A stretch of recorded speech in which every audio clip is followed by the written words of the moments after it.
kisah Nabi Daniel. Sebelum itu, tekan tombol subscribe, like, comment, dan share. Pada zaman Raja Nebukadnezar di Babel, hiduplah seorang pemuda Israel bernama Daniel. Ia dibawa sebagai tawanan bersama bangsa Yehuda. Namun, karena kepandaiannya, Daniel dipilih untuk melayani di istana raja. Walaupun berada di negeri asing, Daniel tetap setia pada hukum Tuhan. Suatu ketika, raja memerintahkan semua orang makan makanan istana yang telah dipersembahkan kepada berhala. Tetapi Daniel dan 3 sahabatnya, Sadrah, Mesah, dan Abednego, menolak. Mereka hanya meminta makan sayur dan minum air.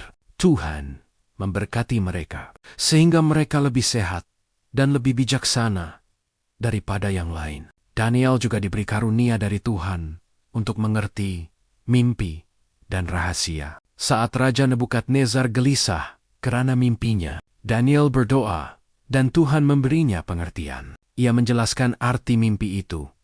Kerajaan manusia akan silih berganti, tetapi akhirnya kerajaan Allah yang kekal akan datang. Raja pun kagum dan meninggikan Daniel. Namun, tidak semua orang senang. Pada zaman Raja Darius, para pejabat iri hati kepada Daniel karena kesetiaannya. Mereka membuat rencana jahat, memaksa raja mengeluarkan perintah agar semua orang hanya boleh menyembah raja, bukan Tuhan.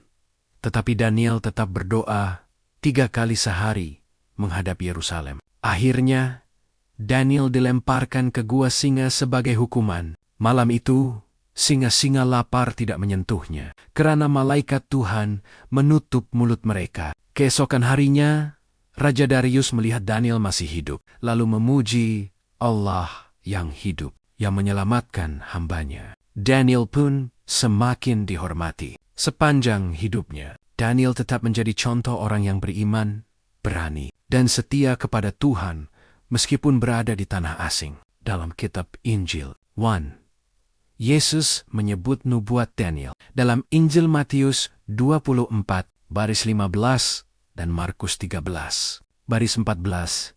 Yesus berkata, "Apabila kamu melihat pembinasa keji berdiri di tempat kudus, seperti yang telah difirmankan oleh Nabi Daniel, maka hendaklah orang-orang yang di Yudea melarikan diri ke pegunungan." Ini menunjukkan Yesus mengakui Daniel sebagai nabi sejati yang telah menubuatkan peristiwa akhir zaman. 2. Kesaksian iman Daniel. Walaupun kisah lengkap Daniel ada dalam Perjanjian Lama kitab Daniel, umat Kristian memahami bahwa keteladanan Daniel, kesetiaan berdoa, keberanian menghadapi gua singa, serta hikmat menafsirkan mimpi menjadi bayangan iman yang teguh bagi orang percaya pada zaman Injil. 3. Daniel dan janji kebangkitan. Nubuat Daniel tentang kebangkitan orang mati, Daniel 12, baris 2, digenapi dalam ajaran Yesus mengenai kebangkitan dalam Injil Yohanes 5, baris 28-29. Jadi, ajaran Yesus dalam Injil menguatkan nubuat Daniel.